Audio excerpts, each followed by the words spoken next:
savez, quand Dieu nous parle, quand Dieu vous révèle quelque chose de personnel, que vous sentez la présence de Dieu quand il parle, vous touchez.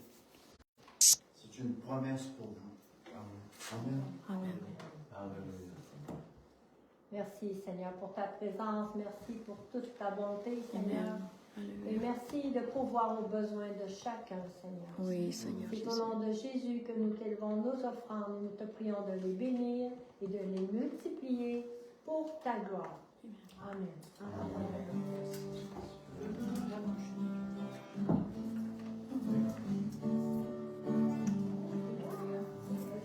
Je veux me rapprocher de toi, Jésus, je veux goûter à ta présence.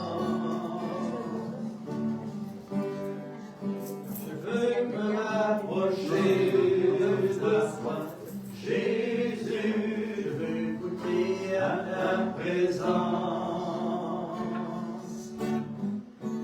Je mérite rien de toi, mais je veux me rapprocher. Je mérite rien de toi, mais je veux me rapprocher de toi, Jésus. Amen. De toi. Merci Jean-Guy. Êtes-vous prêts pour la parole? Puis-je vous demander une faveur? Attachez votre ceinture. On décolle. Une des questions les plus importantes dans la vie, dans ma vie, est-ce que je suis une personne enseignante? Est-ce que Dieu, mon Créateur, peut me reprendre, peut me montrer la voie, peut me montrer le chemin, peut m'instruire? Alléluia. Vous savez, autour de Jésus, il y avait beaucoup de gens extrêmement religieux. Mais au travers de toute cette religiosité-là, très peu voulaient entendre et recevoir ce que Jésus avait pour eux.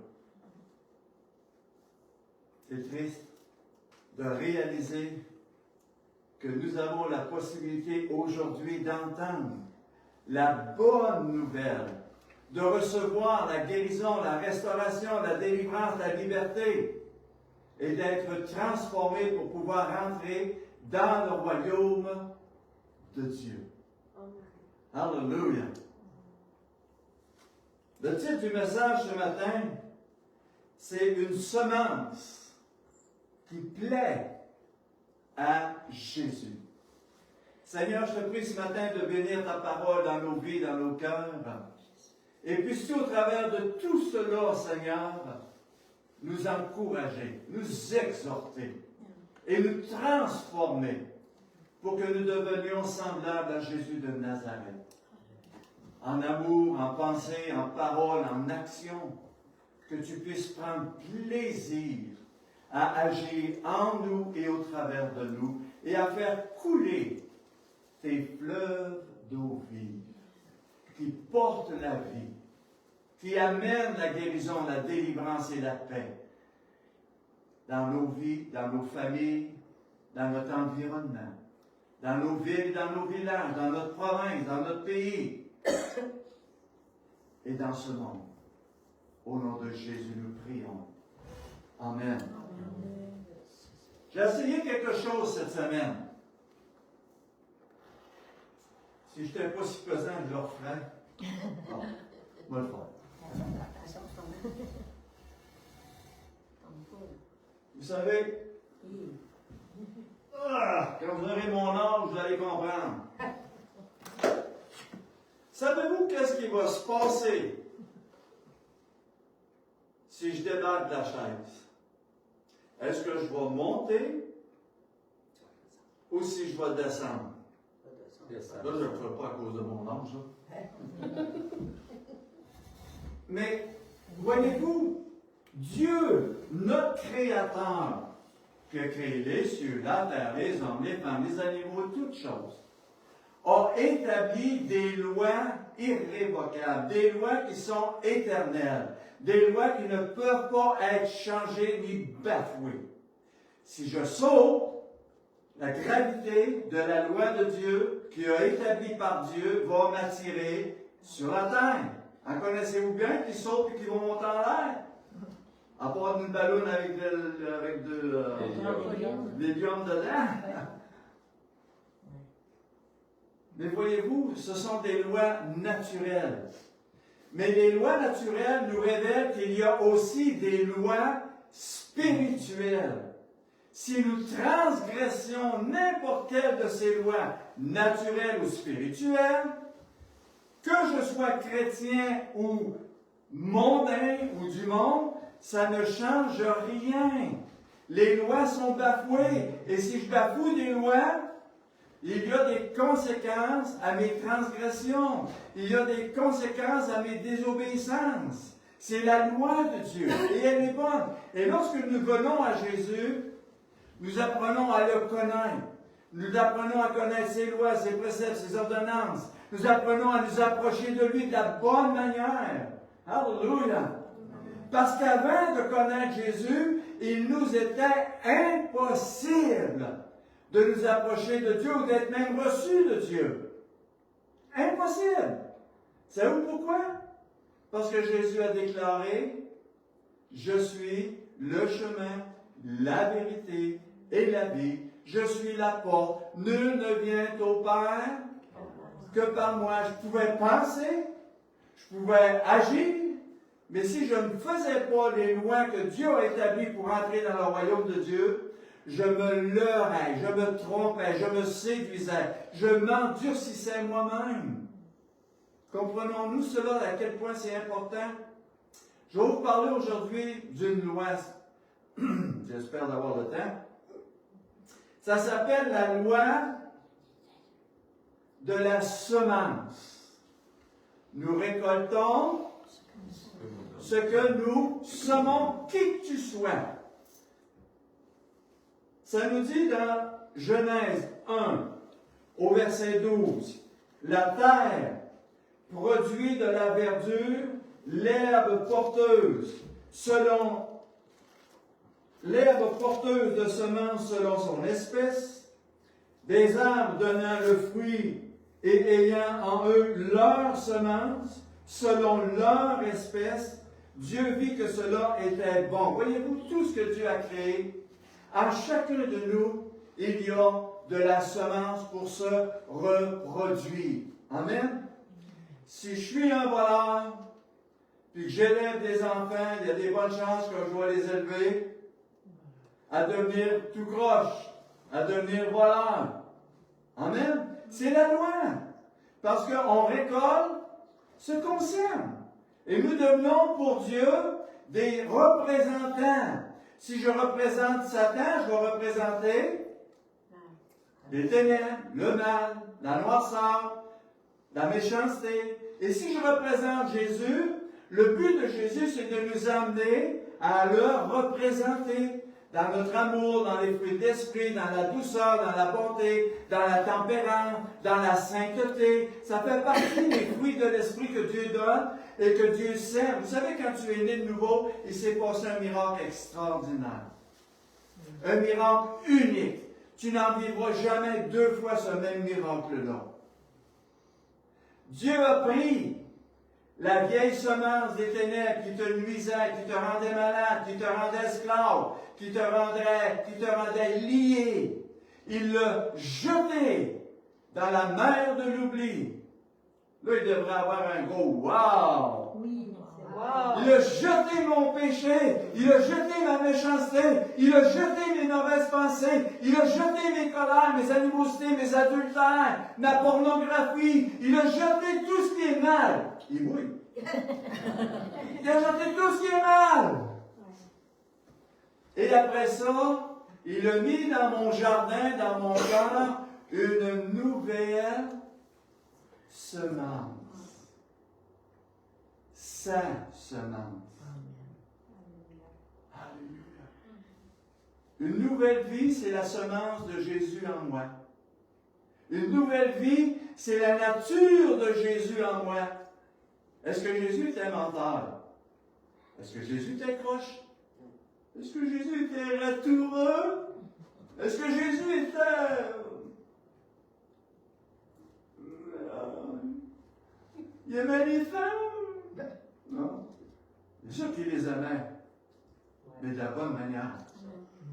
Vous comprenez ce que je veux dire? Alors Jésus veut nous rendre semblables à lui. Mais vous savez, Satan ne laisse pas aller les gens comme ça. Il essaie de nous ramener d'où on était, dans le passé, dans les liens, dans le péché, dans le mal. Pourquoi? Pour nous rendre encore une fois esclaves, liés, empêchés de vivre pour la gloire de Dieu et de glorifier Dieu en pensée, en parole et en action. Dans Genèse 8, au verset 22, ça nous dit, Dieu dit, « Tant que la terre subsistera, les semailles et la moisson, le froid, la chaleur, l'été, l'hiver, le jour et la nuit ne cesseront jamais. » Ne cesseront point. Autrement dit, ce que Dieu est en train de dire, les lois que j'ai établies vont toujours être là. L'été, le soleil se couche toujours à la même heure. Bon. L'hiver, c'est la même affaire. Le printemps, c'est la même affaire. Chaque saison a ses lois que Dieu a établies. La loi de l'hiver, au Québec, il fait froid. La loi de l'hiver en Afrique, il fait chaud. C'est comme ça. C'est des lois que Dieu a établies. Elles sont bonnes. Elles sont dépendantes de où ce qu'on est, de qu'est-ce qu'on fait, de qu'est-ce qu'on vit de. Amen. La parole de Dieu nous dit, si tu sèmes le vent, tu vas récolter la tempête. Alors Dieu nous encourage à semer pour le royaume de Dieu afin que nous héritions d'un héritage divin, éternel et céleste. Mais si je sème pour la chair, si je sème pour mon plaisir, je vais récolter la chair et mon plaisir. Ça ne veut pas dire que ça plaît à Dieu et que c'est agréable à Dieu. Êtes-vous encore avec moi ce matin? Oui, oui. Je sais que vous savez toutes ces choses-là, mais c'est bon de les réentendre.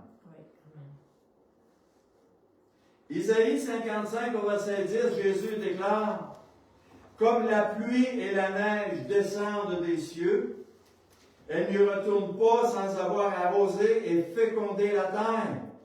Elle fait germer les plantes sans avoir donné de la semence au semeur et du pain à celui qui mange. » Voyez-vous, tout ce que Dieu fait est rempli de fruits, est rempli de semences, est rempli de bénédictions. Vous savez, souvent, nous vivons dans un monde où on blâme Dieu de la guerre, de la haine, de la violence, de l'animosité, de la méchanceté, de nos mauvaises attitudes, de notre déchéance, de notre méchanceté. On blâme Dieu, mais pourtant, réalisons, soyons honnêtes. Est-ce possible que ce soit le résultat de ce que nous avons semé? Est-ce que la guerre vient de Dieu ou est le résultat de la méchanceté de l'homme? Est-ce que la famine vient de Dieu ou c'est le résultat de la méchanceté de l'homme? Dieu, là, il a le dos large. On lui met tout sur le dos. Pourtant, Dieu, il a mis devant nous la bénédiction, puis il a mis devant nous la malédiction. La bonne semence, puis la mauvaise semence. Et un ou l'autre, en plein milieu, nous allons récolter ce que j'ai choisi de semer. C'est ma liberté à moi. Si j'ai choisi de maudire, il y en a-tu ici qui ont déjà maudit? Oh, il n'y en a pas gros. Moi, j'ai... Avant que je vienne au Seigneur, là, je pense qu'il n'y avait pas de plus grand blasphémateur que moi. Je suis sérieux quand je vous dis ça. Je ne disais pas un mot sans blasphémer ou sans maudire. Jusqu'au moment où j'ai rencontré Jésus qui a changé mon cœur. Et au lieu d'être un blasphémateur, maintenant je suis un loueur. Je suis un Hallelujah boy. Parce que j'ai été sauvé, guéri, transformé, délivré, libéré. Et que mon cœur est rempli de joie parce que je lui appartiens, parce que Jésus est avec moi, il est en moi, il est Emmanuel. Hallelujah. Dieu en nous et Dieu pour nous.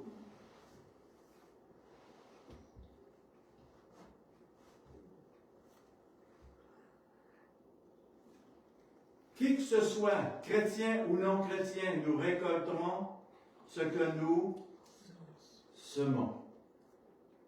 Dans Galates 6 au verset 7, j'amène là pour comprendre davantage les enseignements, les révélations que Dieu a pour nous ce matin. Dans Galates 6 au verset 7, ça nous dit « Ne vous y trompez pas ». Est-ce possible de se tromper? Est-ce possible d'être dans l'erreur? Est-ce possible de tout perdre? Est-ce possible de penser que je fais le bien, mais en réalité, aux yeux de Dieu, je fais le mal?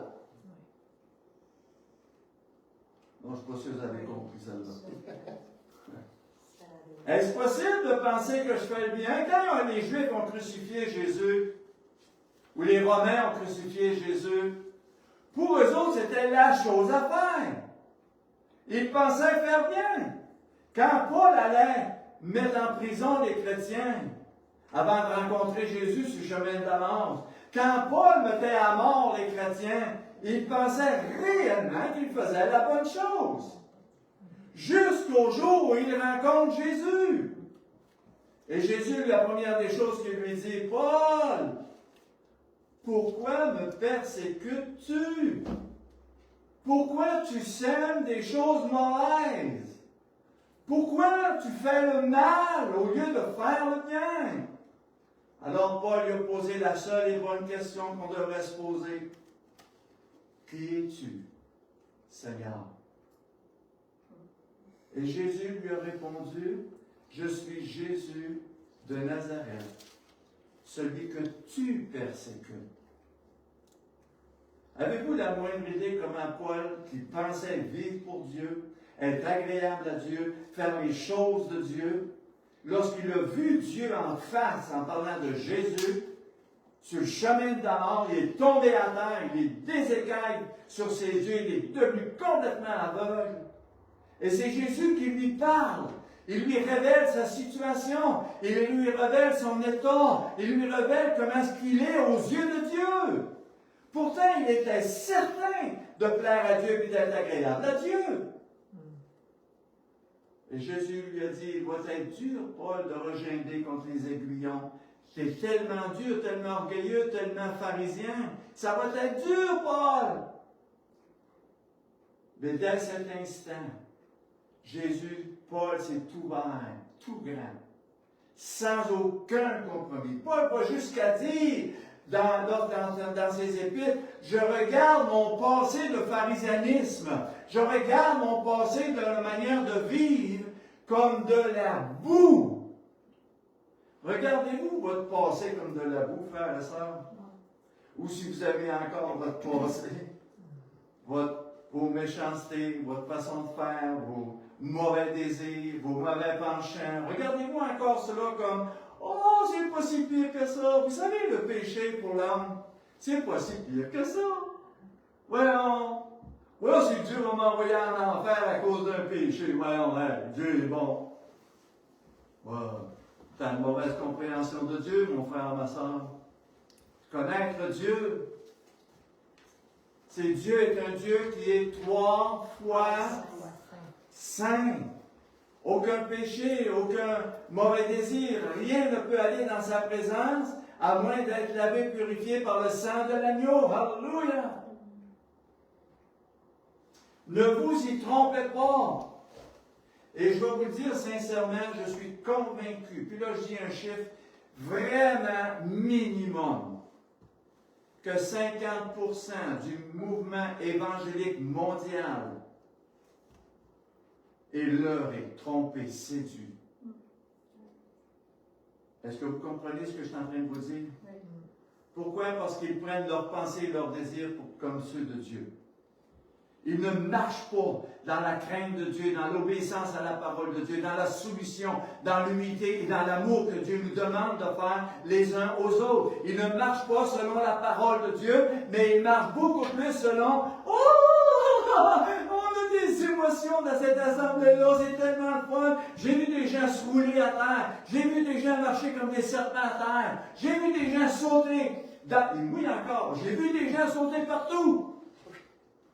Vous savez, c'est pas un pavois, l'Église évangélique, frères et sœurs. C'est là où on enseigne la vérité. C'est là où on prêche la parole de Dieu. Et c'est là où les gens vivent la repentance. Et la repentance, c'est dire, Seigneur, j'ai péché, pardonne-moi. Ne me laisse pas tomber là-dedans. Ne me laisse plus vivre là-dedans. Ne me laisse plus parler en mal de mon frère, de ma soeur. Ne me laisse plus écouter de la porno. Ne me laisse plus commettre la fornication, l'adultère. Ne me laisse plus, Seigneur Dieu, vivre une vie charnelle. Je suis pas en colère. Vous comprenez ce que je dis? Vous savez, quand il dit, Paul, là, ne vous trompez pas vous-même. On peut se tromper. On peut se leurrer. On peut se dire, ah, et que je suis beau. Je ne sais pas quel miroir tu regardes, là, mais on n'a pas le même miroir. Si tu veux savoir si tu es beau ou belle, lis, regarde le miroir de la parole de Dieu. Vous savez, il y a tellement de chrétiens qui utilisent la parole de Dieu, pas pour se regarder. Ah, Sylvie, je te vois. Ah, Stéphane, je te vois. Ah, Marie, je te vois. Pierre, je te vois. Mais Dieu ne nous a pas donné la parole pour regarder les autres. Il nous donne la parole pour qu'on se regarde soi-même. Et que nous devenions des paroles vivantes. Que nous devenions des gens qui marchent dans la crainte de Dieu et dans l'obéissance de Dieu. Alléluia! Vous savez, j'aimerais qu'on puisse réaliser quelque chose ce matin. Tellement de chrétiens prennent le salut de Jésus comme un salut. Oh, le mot m'a sorti de la bouche, de la tête. Un salut léger. Un salut permissible. Un salut qui. C'est gratuit. C'est vrai qu'il est gratuit, le salut. Tu ne peux pas l'acheter, tu ne peux pas le payer, tu ne peux pas le mériter. Mais c'est un salut qui a coûté la vie de Jésus de Nazareth. Le salaire du péché a été payé par Jésus. Le salaire de la mort a été payé par Jésus. Et pensez-vous qu'aujourd'hui, qu'on peut mépriser un si grand salut, négliger un si grand salut? Ne vous y trompez pas. On ne se moque pas de Dieu. On ne se moque pas de Dieu. Je ne sais pas s'il y a un langage plus clair que ça dans le Québec. Facile de se moquer aujourd'hui, de rabaisser, de négliger. C'est facile pour nous autres parce que on est né là-dedans, on a grandi là-dedans. On est toujours en train de juger les gens ou de condamner les gens.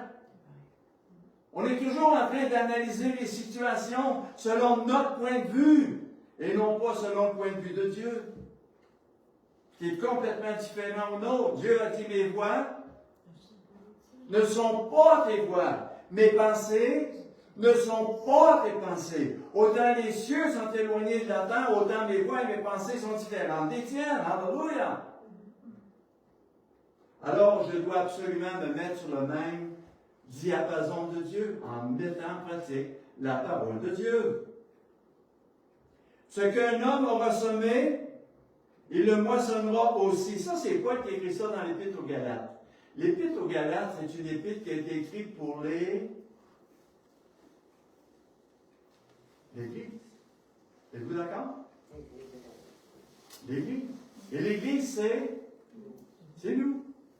Alors, Paul parle de la part de Dieu à nous. Alléluia. celui qui sème pour la chair moissonnera la corruption. Mais c'est quoi moissonner la chair? Ça veut dire marcher dans la chair, marcher dans le monde. Le monde est charnel. La façon de faire du monde est charnelle. Les enseignements du monde sont charnels. Plaire à la chair. Ouvrez la TV. Qu'est-ce que vous allez voir? En grosse partie, des gens qui ont du plaisir dans le monde. Du plaisir dans la chair. Ils sont tout le temps à moitié nus. Ils sont tout le temps en train de se réjouir de danser avec eux. C'est ça le monde. Viens t'amuser. Viens prendre un petit coup. C'est agréable. Oh boy. Ça, c'est l'appât du gain, l'appât du monde. Jésus a dit, venez à moi, vous tous qui avez faim et soif. Avez-vous soif de sainteté? Avez-vous soif de Jésus? Avez-vous soif de changer? Même ce que vous ne pouvez pas changer, il va vous le changer. Il va vous délivrer. Il va vous faire grandir. Il va prendre sa semence qui est en nous et il va la faire prospérer, la faire croître. Parce qu'il vous aime. Parce que vous êtes précieux. Parce que pour Dieu, vous avez une grande valeur. On a tellement une grande valeur pour Dieu, alors qu'on était tous pécheurs, tous perdus, tous corrompus. Dieu a envoyé son propre Fils pour nous sauver. Ça, c'est la valeur que nous avons aux yeux de Dieu. Nous sauver, nous racheter, nous restaurer, nous faire du bien. Celui qui sème pour sa chair moissonnera la chair, la corruption. Et celui qui sème pour l'esprit moissonnera de l'esprit la vie éternelle. Voyez-vous, même dans l'Église, Dieu est en train de dire au travers de Paul, si tu sèmes pour la chair, tu vas récolter la corruption. Il n'y a pas mouillé là. Si tu sèmes pour l'esprit, tu vas récolter la vie. Autrement dit, ce que Dieu est en train de dire, quand même que tu es chrétien, quand même que tu es né de nouveau, si tu marches dans la chair, la corruption va te ramener d'où Dieu t'a tiré. Êtes-vous avec moi ce matin? Amen. Ça fait-tu du sens? OK. Car nous moissonnerons au temps convenable si nous ne nous relâchons pas.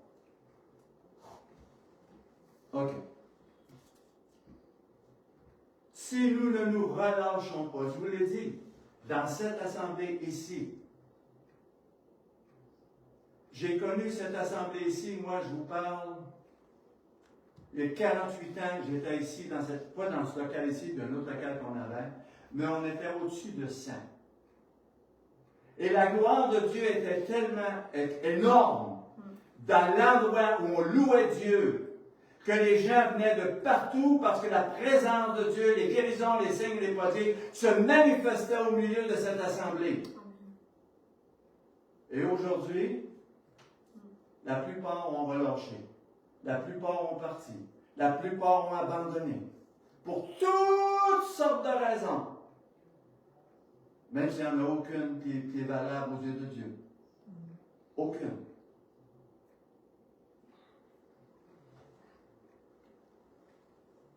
Nous moissonnerons au temps convenable. Peut-être que tu vas semer avec des pleurs, avec des brisements de cœur. Peut-être que ça va te coûter énormément. Mais j'aimerais que tu saches que Dieu te donne une promesse ce matin. Au temps convenable, au temps de Dieu, tu vas récolter ce que tu auras semé dans la prière, dans l'intercession, dans la fidélité, dans l'engagement, dans les offrandes, dans tout ce que tu fais pour le royaume de Dieu, pour la gloire de Dieu, tu vas récolter au temps de Dieu. Pas en ton temps à toi, au temps de Dieu. Colossiens 2,14, ça nous dit, il a effacé l'acte dont les ordonnances nous condamnaient et qui subsistaient contre nous, il les a détruits en le clouant à la croix. Avez-vous la joie dans votre cœur ce matin? Savez-vous c'est quoi ma joie ce matin? C'est que je suis sauvé, je suis pardonné, j'ai la vie éternelle, et Dieu a jeté la condamnation qui pesait sur moi, il l'a jeté dans la mer de l'oubli. Alors je suis heureux, je suis joyeux, je suis sauvé. Mon nom est écrit dans le livre de vie et j'ai la vie éternelle. Hallelujah! Ça, c'est la joie que Dieu donne à ceux et celles qui lui appartiennent. Et c'est une joie qu'on ne peut pas communiquer. Elle est inexprimable. Il faut la vivre. Il faut la saisir. En le clouant à la croix, il a dépouillé les dominations, les autorités et les a livrées publiquement en spectacle, en triomphant d'elles par la croix. Autrement dit, ce que Jésus est en train de dire à l'Église, tous les droits que Satan avait sur toi, tous les droits que le péché avait sur ta vie, toutes les mauvaises semences qui étaient dans ta vie, je t'en ai délivré. Hallelujah! Je t'ai libéré pleinement, entièrement et totalement, parce que Dieu ne fait jamais rien. Comment je dirais ça, donc? Dieu ne fait jamais rien à moitié. Je ne sais pas si vous comprenez ce que je veux dire. Quand Dieu fait quelque chose, c'est parfait. C'est parfait. Il n'y a rien à rajouter, il n'y a rien à enlever, c'est parfait. Et quand Dieu t'offre le salut, il est parfait. Il est complet. Hallelujah. Alors tu peux te réjouir d'être sauvé. Fais un beau sourire à la personne à côté de toi. Alors, montre tes dents. Je suis sauvé. J'ai la vie éternelle. Alléluia. J'ai la vie éternelle. Gloire à Dieu. Proverbe, Psaume 126 au verset 6, ça nous dit, celui qui marche en pleurant quand il porte la semence, revient avec allégresse quand il porte les germes. Autrement dit, ça va être, Jésus a dit, portez votre croix, suivez-moi. Vous allez souffrir, on va maltraiter, on va vous maltraiter. On va mépriser, on va vous mépriser. Mais continue de me suivre, persévère, et quand tu vas un jour dans le temps de Dieu, tu vas porter la joie, l'allégresse, le bonheur, parce que j'ai fait produire ce que tu as semé. Amen. Savez-vous que c'est Dieu qui fait croître la semence? Et savez-vous que chaque semence, vous savez, si j'ai un sac de grains, quand je le regarde, là, ils sont tous pareils. En tout cas, ils se ressemblent pas mal tous les jours. Mais quand tu les sèmes, chaque plante qui pousse est différente l'une de l'autre. Et chacun de nous, frères et sœurs, avec la semence de Dieu en nous, Dieu va nous faire croire différents les uns les autres, mais tous, on va être conformes à sa parole. Tous, qui que nous soyons. Alléluia. Êtes-vous capable encore un peu? Oui.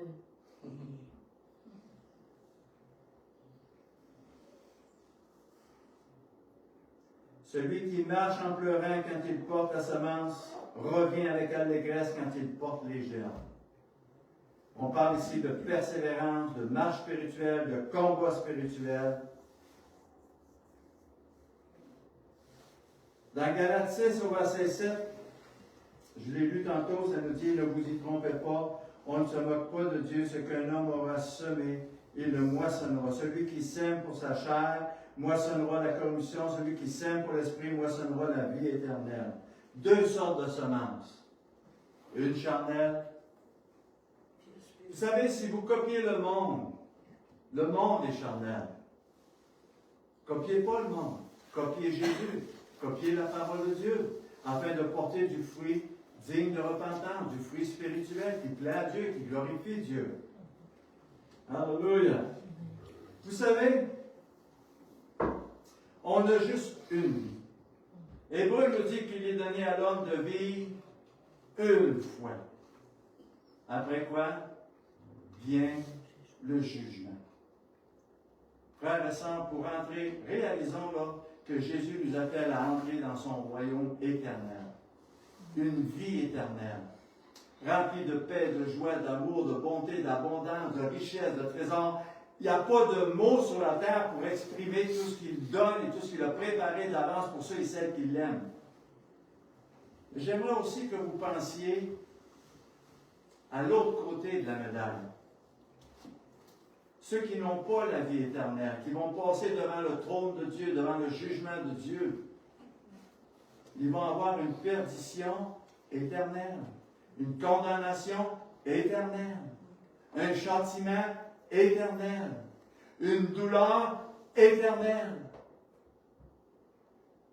Il n'y a pas de mots pour exprimer tout ce que le contraire va exprimer, expérimenter pour ces gens-là, et il n'y aura pas de revenez-y. C'est final. Alors, mieux vaut aujourd'hui perdre ta vie pour Christ que gagner le monde pour perdre l'éternité. Pensez-vous aujourd'hui que ça vaut la peine de vivre pour Jésus que de mourir pour lui? Ça vaut la peine. Il n'y a pas de prix pour exprimer cela. Tout le monde veut aller au ciel, mais personne ne veut mourir. La mort à soi, c'est des pleurs, ça coule. Mais ça produit la vie éternelle. Amen.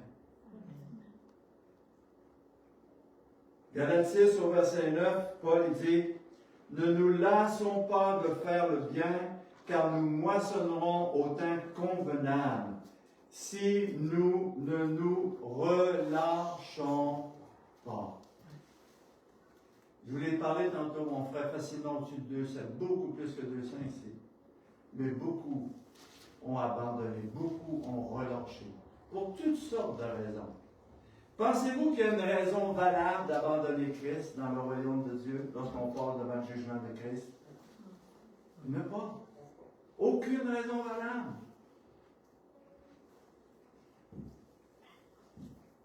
Dans Ecclésiaste 11 au verset 6, ça nous dit: dès le matin, sème ta semence.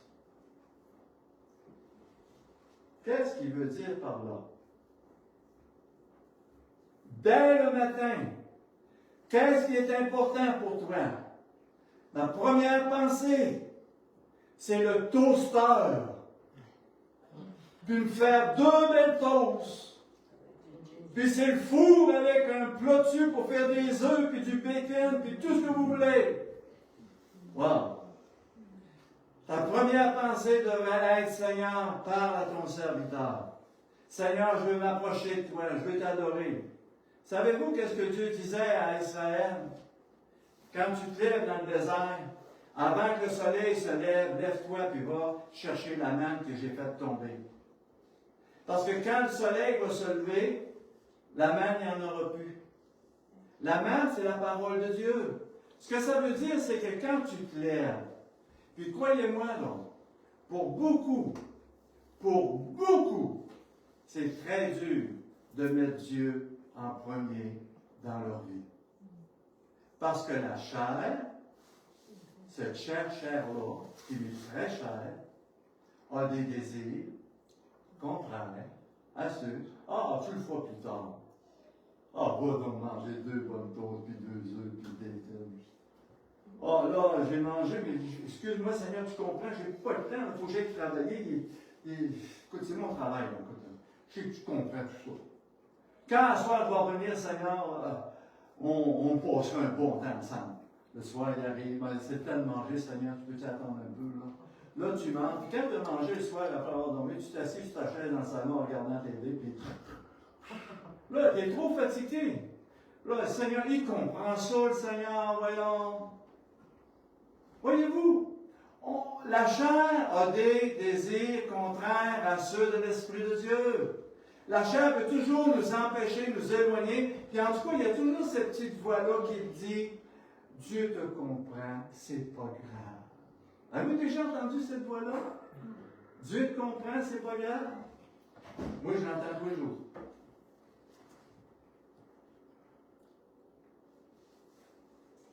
Dès le matin, sème ta semence, et le soir, ne laisse pas reposer ta main. Autrement dit, continue de mettre la main à la porte. Continue de servir Dieu, de glorifier Dieu, de vivre pour Dieu. Je l'ai toujours dit, savez-vous pourquoi on a 2 oreilles et une bouche? Parce qu'il faut écouter plus que parler. Alors apprenons à écouter ce que Dieu a à nous dire. Savez-vous que Dieu a des choses à nous dire à chaque jour? Que Dieu veut nous encourager, nous édifier, nous fortifier chaque jour. Alléluia. Donne-lui la... Voici Jésus dit à l'Église, voici je me tiens à la porte. Toc, toc, toc, et je frappe. Dans Apocalypse 3:20. Voici je me tiens à la porte et je frappe. Si tu entends, il ne parle pas au monde, là. Il parle à l'Église. Si tu entends et si tu rouvres la porte. Jésus est poli, vous savez. Il ne rentrera jamais. Il ne défoncera jamais. Il faut qu'on le laisse entrer dans nos vies, dans notre quotidien, dans notre meilleur. Et alors là, Jésus va commencer à nous révéler ce qu'il a préparé d'avance pour nous. Et ce qu'il a préparé pour mon épouse, ce qu'il a préparé pour Sylvie, ce qu'il a préparé pour Sébastien, ce qu'il a préparé pour... non, Stéphane. Ce qu'il a préparé pour lui ou pour elle, c'est différent pour chacun. Alléluia. Je vais terminer avec ça, puis on va continuer probablement dimanche prochain. Car tu ne seras point ce qui réussira, ceci ou cela, aussi l'un ou l'autre sont également bons. Autrement dit, en cours de route, Dieu va se révéler à toi pour te dire ce que je veux de toi, ce que j'attends de toi, ce que je désire de toi. Amen. Parce que Jésus a dit une phrase extraordinaire. Mes brebis entendent ma voix. Je les conduis. Et elles me suivent. Alléluia. Suivez pas l'homme. Suivez pas le nombre. Suivez Jésus. Et ce que Jésus s'attend de vous, faites-le. Humblement, simplement, et recevez sa bénédiction. On ne le fait pas pour la bénédiction, mais la bénédiction fait partie de le fait d'obéir à Dieu. C'est aussi simple que cela. Amen. Alléluia. Alléluia. Je ne sais pas dans quel domaine où Dieu t'a parlé ce matin ou touché ce matin d'une manière ou d'une autre. Si Dieu a mis le doigt dans un domaine de ta vie, je vais juste te demander de te lever à ta place, qu'on puisse prier ensemble. Alléluia. Alléluia. Les bons, on va lever les mains vers notre Dieu. Alléluia. Seigneur Jésus,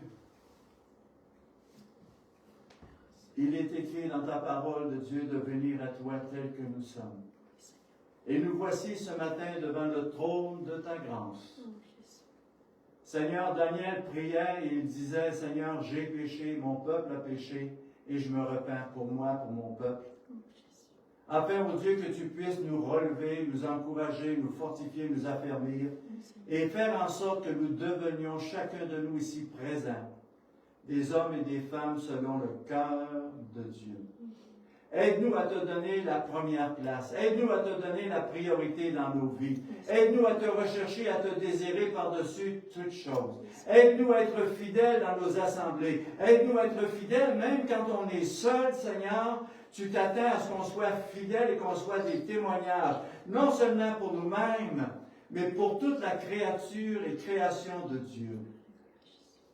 Seigneur, s'il te plaît, ce matin, ouvre les écluses des cieux pour toucher, pour affermir, pour abreuver, pour fortifier et rendre inébranlables tous ceux qui s'identifient avec toi ce matin. Seigneur, nous te prions ensemble, moi y compris, au nom de Jésus de Nazareth. Et tout le peuple Dieu dit Amen. Alléluia. On va terminer avec un chant. Ah, je t'aime tellement. Me rapprocher, ma bande, te donner de glorifier, c'est ma prière.